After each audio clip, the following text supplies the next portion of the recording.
very famous, because of the first observation of this regime in ultra-cold gases. Here's the famous paper. And also, I would like to talk a little bit about the mixture, the studies, preliminary studies about the mixtures.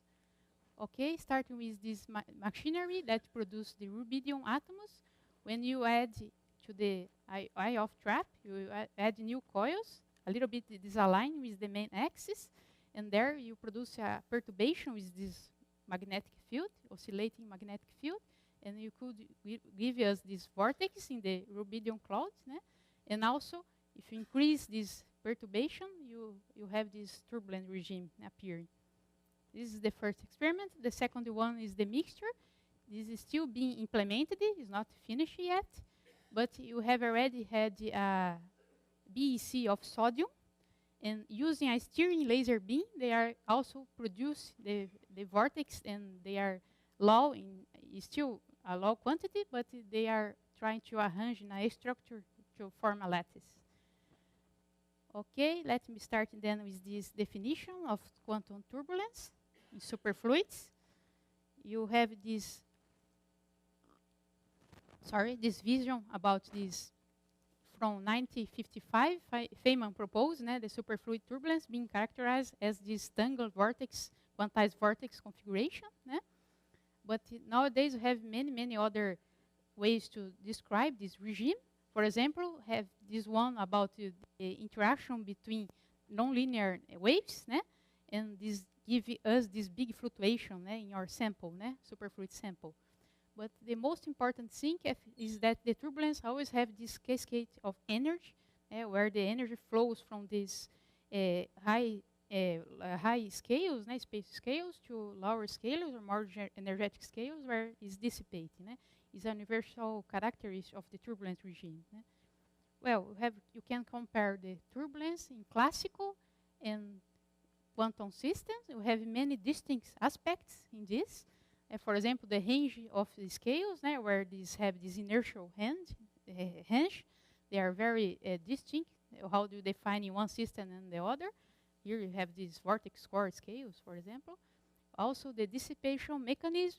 In turbulence, you have the sound waves or Kelvin wave modes to dissipate this energy, where in the classical fluid you have the viscosity, and also the intensity of turbulence. The way that you define in one system and another is very different. And not just between these two systems, but also in between the quantum systems, you have the very different aspects. For example, if you try to compare the quantum turbulence in helium, with that one that you have in trapped atoms, that is the finite size system, then many aspects that this system will bring will be different from the other one. As an example, we have a small number of vortex.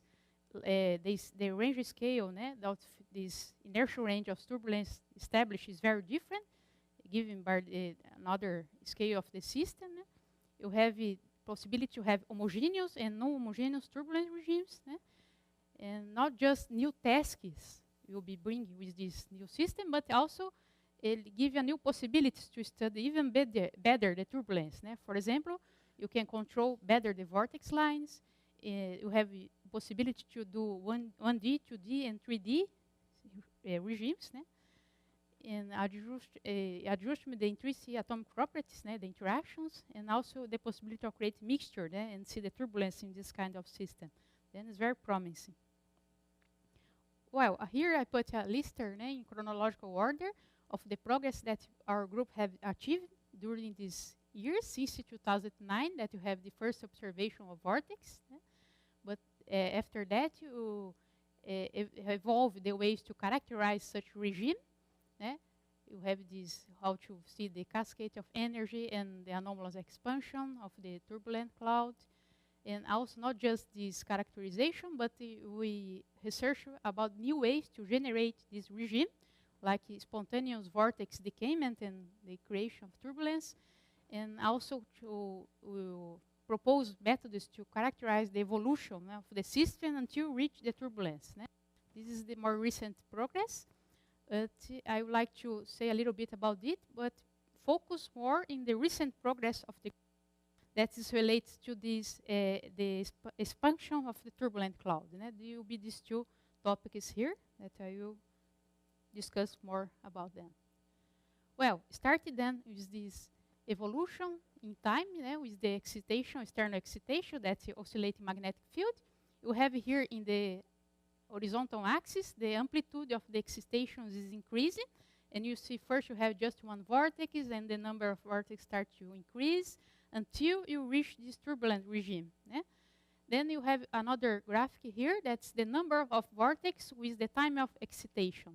The important thing here is the total input of energy that your system receives. That then don't matter if I increase the amplitude or the time of this application of the perturbation. The important thing is the total energy that the system receives. But if you see here, they start to increase, and then suddenly change the rate of increasing. And you said that in this point, we start to have another phase that you call granulation. It's the last one in the figure here. For more details of this phase, I recommend this reference here. But basically, in this phase, you don't notice anymore the vortex structures, like in the turbulence before. Well, once you have the turbulence, you have to characterize this regime. And the way that you done this was assuming this kinetic dominate regime that is there in the turbulent cloud.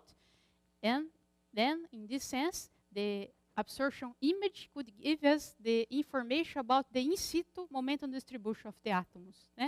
Then, for example, you have this image in 2D, and each of one of these rings represents a class of momentums that you have. And then, with this approach, you could build the density distribution of our sample, our turbulent cloud, the project one, and easily recover the 3D distribution of the atoms in the momentums classes using this inversion of a Bell transform that is allowed because of the symmetry of your system, cylindrical symmetric system. Then you could, using this technique, you build here this is the projection spectrum as function of momentum, and this is for a non-turbulent cloud, and this in green is for a turbulent one. And you see that you change a little bit. You have different regimes here. One is almost constant in all the range of scales of the normal BEC cloud. But you have another range here that is more energetic, because you can assume that the cloud was perturbed and have more kinetic energy there. And you have a shoulder, then a smooth decayment. When you go to the 3D, that is make that transformation, you saw that you have more or less a linear, this is a logarithmic scale, you have a linear decayment, and the power law of this is -3, and this is characterizing a turbulence, vortex turbulence. Also the range of this, where the point that they start and end is related with the vortex property scales, the vortex core and intervortex spacing, more or less. This was very, they give us very happy. This is the publication that you have more details about this. Another aspect that you characterize your system was the expansion, the anomalous expansion of the turbulent cloud. You know that if you start with a BEC, you have an isotropic trap, then the nature that in free expansion, this cloud will invert the aspect ratio. But when you start with a turbulent cloud, this don't happen anymore. Both dimensions stay proportional. They expand with the same ratio. Okay, let me start then the more recent projects that you have. Again, we are based on the expansion of turbulent cloud. The first one, we try to make a comparison, a parallel between the propagation of light field in a speckle pattern of light field and the expansion of a turbulent cloud. This is this idea of this publication that you have last year. And the second part, I would like to show you the proposition, a new proposition that you have about the possibility of having this matter wave localization of the high momentum atoms that belong to the turbulent cloud. In this sense, you try to assume that the core, the turbulent core, is like have density and phase fluctuations, as would be the behavior of this speckle pattern of the intensity, random fluctuation of the intensity. Well, starting then with the first part, there is the speckle similarities. I show you again the expansion of the BEC, that starts in an anisotropic trap, and you see that you have this different ratio of expansion of each one of the dimensions. Then in some point here, 8 milliseconds, you have this inversion of the aspect ratio. But if you look for the expansion of a turbulent cloud, as I mentioned, the two-dimensional expand with almost the same ratio, in some sense that they keep the proportions during the expansion. Okay, if you look now for this propagation of light beam with and without speckles, when you have a coherent Gaussian beam, this is the initial widths of my laser, and this is an ellipsoid, Gaussian, and with a cross-section that is an ellipse. And you see that also in this case, you have this inversion of this dimension, the aspect ratio. And this is because of the diffraction. You know that the diffraction goes with this wavelength of your laser divided by the waist of your initial beam. Otherwise, if you have a speckle field, I think you have already before, Axel give the lecture, they explain what's this speckle field.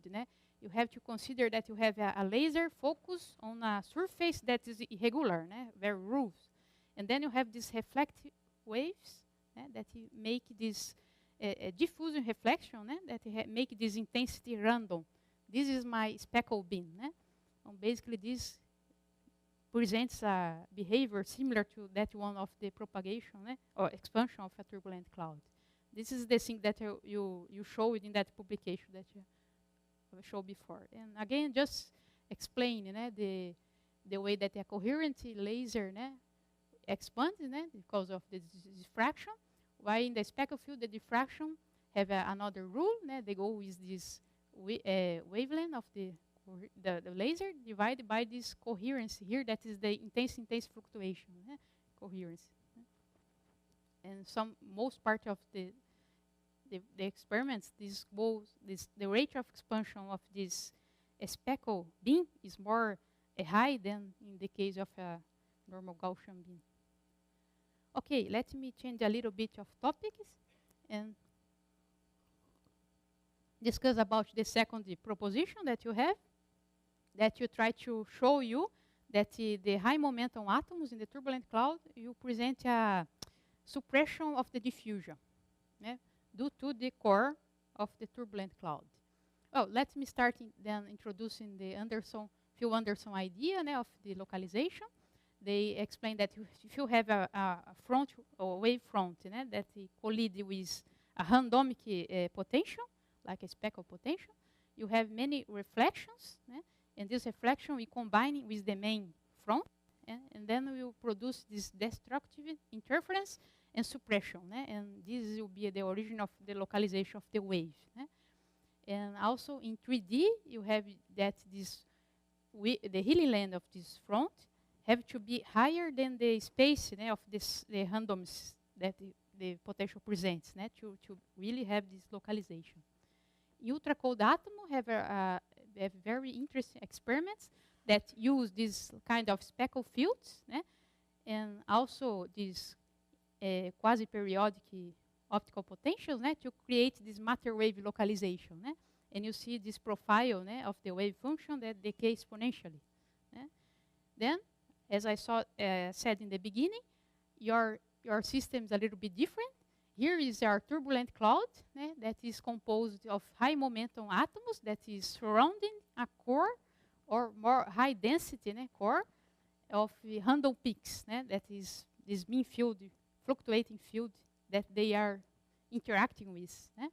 And an important point that is in expansion, this distance, interparticle distance of these high momentum atoms, that is which density is lower, is much higher than this coherence of this density fluctuation that represent my core. Then this is a guarantee that they could localize. And is a kind of Anderson. We propose this as a kind of Anderson localization phenomena because we have a quasi-static mean field potential. Because we have to remember, because all these images are in flying, expansion, free expansion. But you can assume that this scale of these high energetic atoms because the velocity is very big in comparison with this expansion of the core. Okay, this is the hypothesis, and how you can prove this with our experiments. Well, I already put for you here the density profiles for different situations. Here I don't have perturbation yet, and you can see the bimodal distribution.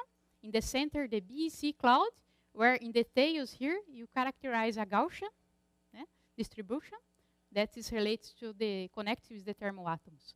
Otherwise, if you start increasing the perturbation, you see that each time more, here's the biggest value, each time more this tail starts to become linear. You are in log scale here. And you see that this is an indication that you are suppressing the diffusion of these thermal atoms. To prove this better, you also try to characterize here how this width or the width of the exponential profile or the Gaussian evolve in time. And this is the blue and red curves. Here is almost, this one is linear, but it's almost a linear approach, but they indicates that the rate of the expansion of the exponential profile will be reduced. Okay, just to conclude this first part, I think I have enough time to the second. The first part, then you use this, make this parallel between the turbulence cloud and this speckle field pattern, and it was very, very interesting parallel, I think. And the second part, you suggest this transition from the localized to localized state in a dynamic situation. You still analyze these results to characterize each time better. It's not finished yet, this work here. And these two works give new possible ways to identify the turbulent regime, but also we apply the turbulence BEC to study these other phenomena. Então, it's a very, very interesting, two sides, the things. Well, the time that I have now, I want to talk a little bit about the mixtures. This one is a project that I made in collaboration with Professor Christian Moraes-Smit in University of Utrecht, and with Florence Schreck from University of Amsterdam. Okay, I don't have too much time, then I just try to summarize the work here. The main motivations is to produce P-wave superfluids. They are very important for quantum computation, because in this system you can create that majorama bound states. And this is a very controllable, fault-tolerant system, and it's important for topological protect quantum computation. There are another systems that already was, the P-waves regime already being produced, like strontium-huternate, and also a phase of helium-3. They verified that this regime was existing in this system, but the manipulation of majorana bound states will be very hard. Otherwise, in ultra-cold atoms, they can directly be detected. For example, in the core of this vortex that you can produce in this system. Then you have this advantage to have this kind of P-wave superfluids in ultra-cold atoms. Well, the first attempt to create this phase was to use P-wave flashback resonance to make the pairs.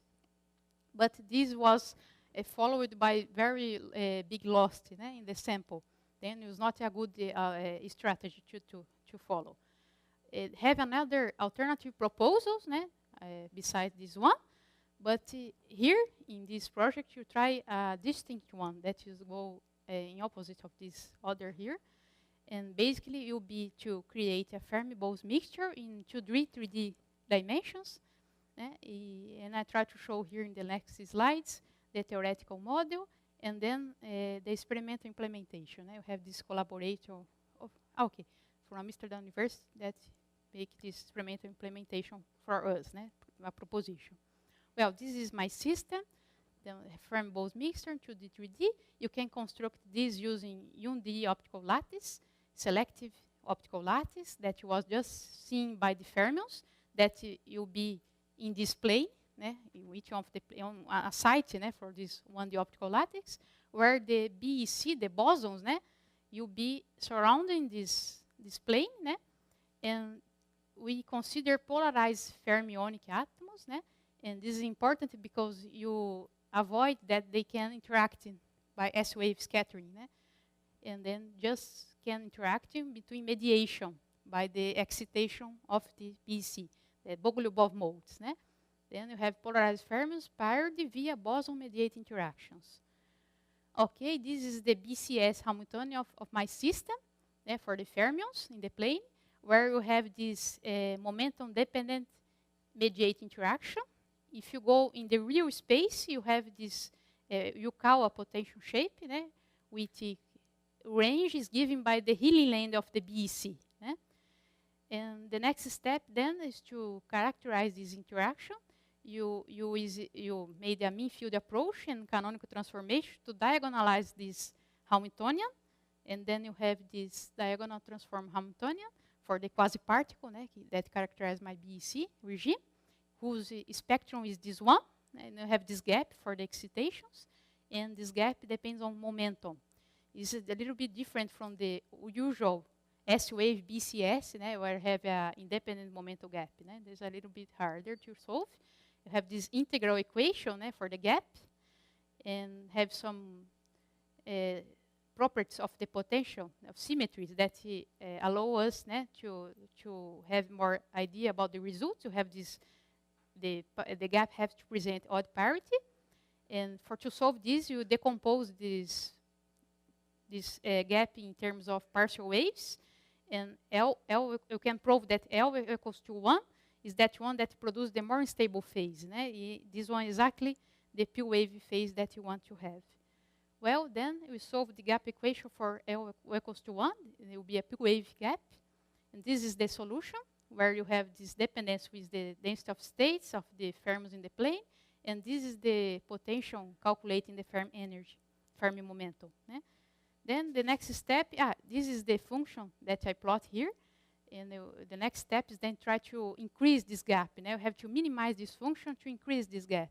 And this is to turning the parameters of the experiment. What is these parameters? The density of the bosons, the interaction between the bosons, the mass ratio between the bosons and the fermions. And when we try to optimize the regime, you note that in most part of the experiments, there is this usual value that you always have the healing length times the Fermi wave number close to 1. And this implies that the velocity of Fermi velocity is close to sound velocities that characterize the Bogoliubov excitations. And this is very interesting because you usually, in the BCS, to solve this gap equation and to characterize the temperature of transition, you usually assume Midigal validity and the adiabatic theorem that allow us to disregard high-order corrections. And this is not our case. Then what the next step was to include high-order corrections to calculate the effective interaction, this mediate interaction. And here I don't have too much time to go in details, but the most important one was the vertex correction, the ladder diagrams. Then you have these Betz-Salpeter equations to solve. It's also a self-similar equation. And each ladder gives for us this proportionality. Then it's always not perturbative. Then you have to solve the entire ladder to have this precise solution. His is already the final results for the correct potential. And lambda node here is the original one that you have without the corrections. And this is the final one with the corrections. And when you include this in the gap equations, then you have this maximal gap value that's 10 times higher than the previous one. And this motivates us to try to go further in the propositions of experimental implementation.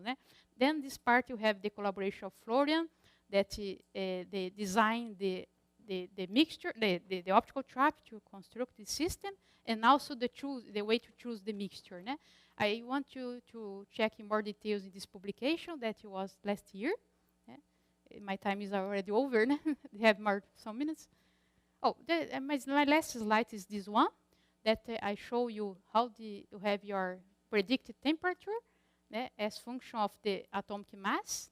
And you see that these three species here, the fermionic mass, sorry, these three species will be more advantageous for us. And then you select the terbium, and you see how the critical temperature in blue evolve with this effective interaction between the fermions and bosons, and for different densities. Each one of these curves corresponds to a different density. And for us, the optimal value have to be above this dotted line. That is the minimal temperature of the generated fermions that have already been reached in the experiments.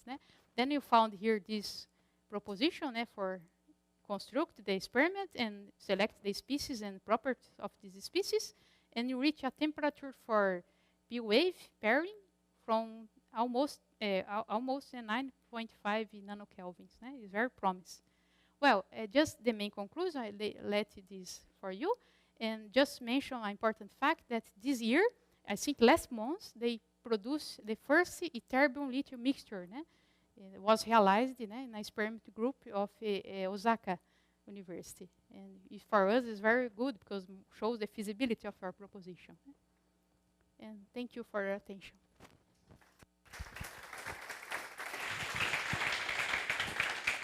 Thank you. Questions? Yes.